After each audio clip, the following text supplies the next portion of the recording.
السلام عليكم ورحمة الله وبركاته. أهلا وسهلا بحضراتكم في بلانسيا. ده الفيديو الثاني من سلسلة فيديوهات دورة تصريح العمل Work Permit Course أو Permit to Work Course. في الفيديو اللي فات احنا قدمنا للكورس ده وقلنا ايه هي أهمية تصريح العمل، وقلنا المادة العلمية اللي هنشتغل منها في الكورس ده. لو حضرتك ما شفتش الفيديو اللي فات يا ريت ترجع تشوفه، ويا ريت تكمل السلسلة بالترتيب علشان المعلومة توصلك في سياق متصل وتحقق أكبر قدر من الاستفادة.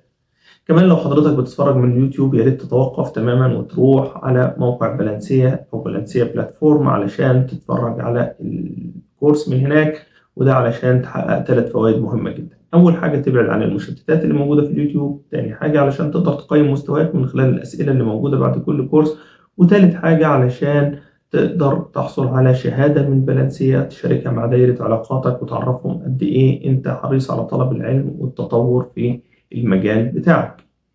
طيب يلا بينا نبدأ الفيديو بتاعنا النهاردة. والفيديو بتاعنا النهاردة أهميته أو الفايدة منه إن إحنا نجاوب على سؤال مهم جدا، أو بمعنى أصح إحنا هنطرح سؤال وهنروح نجاوب عليه. سؤالنا النهاردة: هل الورك بيرميت ده نظام قائم بذاته أم إنه أداة من ضمن مجموعة أدوات تعمل في نظام شامل؟ يعني إيه الكلام ده؟ الموضوع ده كبير أوي؟ لا مش كبير خالص ولا حاجة، الموضوع بسيط جدا. السؤال اللي أنا عايز أقوله لك: لو حضرتك عندك في بيئة العمل في مخاطر وحضرتك عايز تتحكم فيها، هتقدر تتحكم فيها بتصريح العمل لوحده ولا لازم يكون معاك مجموعة أدوات تانية؟ علشان نجاوب على السؤال ده هنحكي قصة افتراضية، قصة بسيطة ولكن هتبين لنا الإجابة على السؤال ده. وفي الحقيقة هي مش قصة افتراضية تماما، يعني هي قصة شائعة جدا وبتحصل كل يوم في مواقع العمل عندنا. طيب قصتنا النهاردة أبطالها المهندس يوسف والمهندس معاذ. المهندس يوسف ده مهندس سلامة وصحة مهنية شاطر وحريص على المؤسسة بتاعته، عايز يقوم بدوره بشكل صحيح علشان المؤسسة تنجح. وكذلك المهندس معاذ ده مهندس موقع شاطر حريص على العمل بتاعه، عايز يقوم بدوره علشان المؤسسة تنجح. تمام كده؟ تمام. طيب المهندس يوسف سمع الفيديو اللي فات من الكورس بتاعنا وقال طالما تصريح العمل ده أداة سحرية أو أداة مهمة في التحكم في المخاطر، ليه ما طبقوش في الموقع عندي؟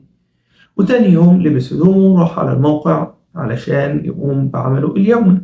أول ما دخل الموقع لقى مجموعة عمال بيشتغلوا على ارتفاع، وهو عارف إن العمل على الارتفاع ده بيحتوي على عدد كبير جدا من المخاطر. فصنف التاسك دي أو قال التاسك دي خطرة، ليه أنا ما أطبقش فيها تصريح عمل؟ وطلع على العمال وسألهم: هل أنتوا عندكم تصريح عمل؟ قالوا له: يعني إيه تصريح عمل يا باشمهندس؟ إحنا ما نعرفش حاجة عن الموضوع ده، ممكن تكلم المهندس معاذ مسؤولنا؟ قال لهم: مفيش مشكلة.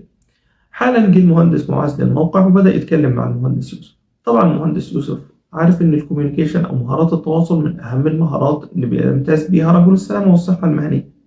فبدأ مع العمال ومع المهندس معاذ بتلطيف الجو، وبدأ يسألهم على أحوالهم وبدأ يتكلم في مواضيع أخرى، وبعدين دخل في الموضوع علشان يضمن إن مش هيحصل أي تصادم في وجهات النظر. وبعدين بدأ يتكلم مع المهندس معاذ ويتناقش معاه. قال له: باشمهندس حضرتك متفق معايا إن التاسك دي خطرة؟ قال له: طبعا إحنا بنشتغل على ارتفاع عالي. قال له: طيب لما هي تاسك خطرة ليه ما نطلعش تصريح عمل؟ قال له: باشمهندس احنا ما عندناش في الموقع هنا نظام تصريح عمل، حضرتك أول مرة نسمع الكلام ده، بقالنا سنين شغالين وعمرنا ما سمعنا عن الكلام ده. المهندس يوسف قال له: إزاي يا باشمهندس؟ مش احنا عندنا في تعليمات التشغيل الخاصة بالتاسك دي نفسها مكتوب إن لابد من الحصول على تصريح عمل؟ المهندس معاذ قال له: احنا أصلا ما عندناش تعليمات تشغيل خاصة بالتاسك دي يا باشمهندس. قال له: ازاي بقى؟ مش في الإجراءات العامة للعمل على ارتفاع إن أي عمل على ارتفاع يصنف عمل عالي الخطورة، وبالتالي لازم يكون له تعليمات تشغيل أو ستاندرد اوبريتنج بروسيجر أو أيا كان احنا بنسميه إيه في الموقع، وبالتالي بدورها الستاندرد اوبريتنج بروسيجر أو تعليمات التشغيل دي مكتوب فيها لابد من الحصول على تصريح عمل. المهندس معاذ قال له: ولا حتى احنا عندنا بروسيجر عامة للورك ات هايت، أنا أول مرة الحقيقة أسمع الكلام ده. قال له: ازاي بقى؟ مش احنا عندنا في السياسة العامة للشركة بند فيه تعهد صريح من الإدارة العليا بتقليل المخاطر في الممتلكات والأرواح، وده عن طريق التعرف على المخاطر والتحكم فيها؟ قال له: ولا حتى احنا عندنا سياسة عامة. قال له ازاي؟ مش السياسة العامة دي موقعة من رئيس مجلس الإدارة وموجودة في كل حتة؟ قال له أنا بصراحة ما شفتهاش في الموقع قبل كده، يا ريت لحضرتك لو شفتها تطلعني عليها. هنا المهندس يوسف وقف شوية وقعد يفكر وقال إن إحنا لو دخلنا في جدال مش هنوصل لحاجة، ففكر بطريقة مختلفة وقال للمهندس معاذ طيب بص يا باشمهندس، أنت متفق معايا إن دي تاسك عالية الخطورة، ليه ما نعملش تقييم مخاطر ونحدد المخاطر ونتحكم فيها وتبدأوا شغل؟ قال له باشمهندس كلامك صحيح وعلى عيني وعلى راسي، بس أكون صريح معاك أنا ما بعرفش أعمل تقييم مخاطر، محدش اداني تدريب على تقييم المخاطر. قال له يعني ما أخدتش تدريب على تقييم المخاطر ولا عملت تقييم مخاطر تحت إشراف سينيور قبل كده أو شخص أعلى منك أو أكثر منك كفاءة قبل كده؟ قال له أبدا ده ما حصلش. المهندس يوسف قال له طيب أنا عندي خبرة في تقييم المخاطر، أنا هديكم دلوقتي بعض الإجراءات الاحترازية بريكوشنز اللي تطبقوها علشان نجعل العمل ده أكثر أمانا، وهنكتفي بكده دلوقتي وهيكون لنا قعدة مرة تانية إن شاء الله بعد ما أدرس الموضوع بشكل مفصل. وفعلا اداهم بعض الاقتراحات وطبقوها والعمل أصبح أكثر أمانا وسابهم يكملوا شغلهم وهو رجع على مكتبه. لما رجع على مكتبه قعد يفكر ويقول إيه الكلام اللي أنا سمعته في الفيديو اللي فات وإيه الكلام اللي أنا سمعته في الموقع ده؟ إزاي الورك بيرميت أداة سحرية وإزاي أنا مش قادر أطبقه في الموقع عندي أو هو مش موجود في الموقع عندي؟ أنا لازم أكمل الكورس للنهاية علشان أعرف بالظبط الخلل فين. وبدأ المهندس يوسف يسمع الفيديو التاني اللي هو الفيديو بتاعنا النهاردة واللي اتكلمنا فيه عن النقطة اللي هو عايز يسمعها. المهندس يوسف في الفيديو ده سمع إن إحنا بنقول إن تصريح العمل ليس نظام قائم بذاته. يعني إيه ليس نظام قائم بذاته؟ يعني يا حضرات ببساطة كده لو حضرتك حابب تطبق تصريح العمل ده وتتحكم بيه في المخاطر لوحده من غير ما يكون عندك نظام عمل آمن في أركان محددة، فحضرتك مش هتقدر تستخدم تصريح العمل. ليه؟ لأن ببساطة تصريح العمل ده هو أحد أركان السيف سيستم أوف وورك، أحد أركان نظام العمل الآمن.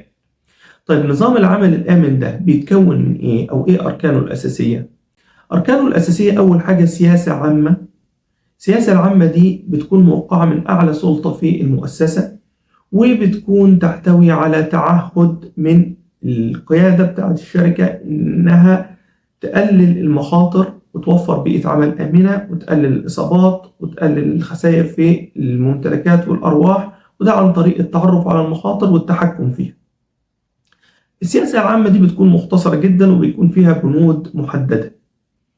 البنود دي بعد كده بتفصل في كل إدارة أو الأهداف دي الأوبجيكتيفز دي كل إدارة بتيجي عايزة تحققها من منظورها، فبتعمل حاجة اسمها البروسيجر أو الإجراءات العامة. يعني مثلا لما تروح لقسم زي الهيومن ريسورس فهتلاقي عنده بروسيجر للريكروتمنت للتوظيف، هتلاقي عنده بروسيجر للكارير باث والبروموشنز أو الترقيات والتطور الوظيفي. لو رحت القسم زي السبلاي تشين هتلاقي عندهم بروسيجر خاصة مثلا بالكونتراكتور مانجمنت إدارة المقاولين أو إدارة العقود. هتلاقي عندهم بروسيجر خاصة بالكونتراكتور سيلكشن اختيار المقاولين. تمام؟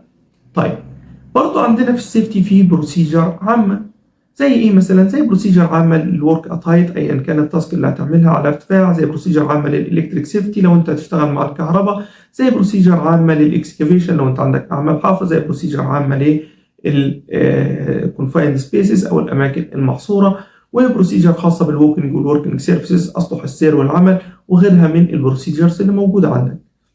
طيب البروسيجرز دي بعد كده دي بروسيجر عامة. يعني مثلا لو قلنا البروسيجر الخاصة بالوركينج ات هايت دي بروسيجر خاصة لأي عمل على ارتفاع، لكن كل تاسك بيكون لها حاجة اسمها الورك انستراكشن أو تعليمات التشغيل أو تعليمات العمل.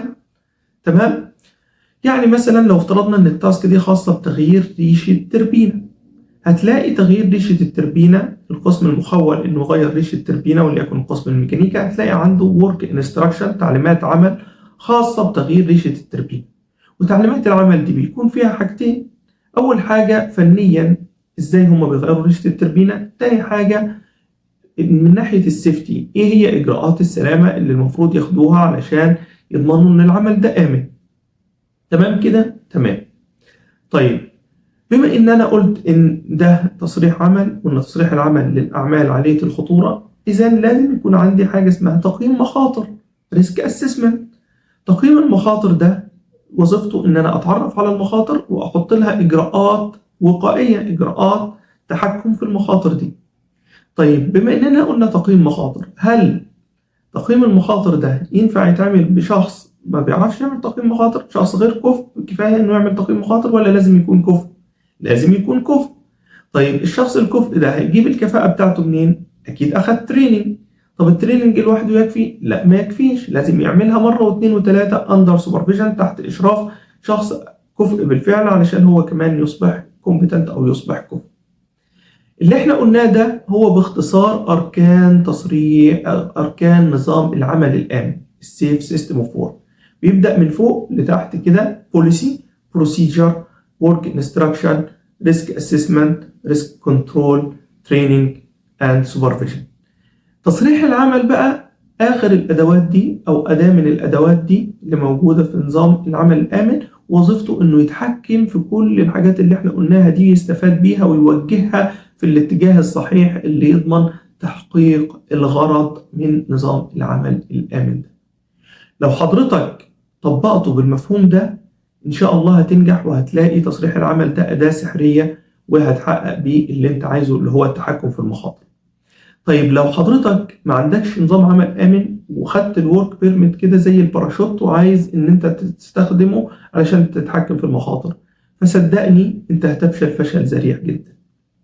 هتفشل فشل ذريع جدا، لأنه مش هتلاقي أرض صلبة بينك وبين اللي قدامك علشان تقفوا عليها.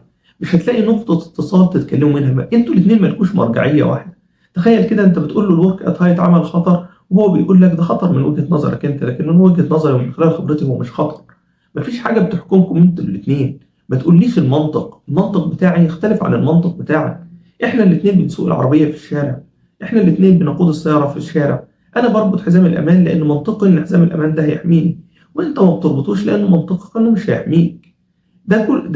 دي امثله حيه بنشوفها على ارض الواقع. بتلاقي شخص مسرع جدا بيسوق على 140 و150 الا لو في كاميرا او جهاز لالتقاط العربيات السيارات المسرعه، وتلاقي شخص تاني من نفسه ملتزم.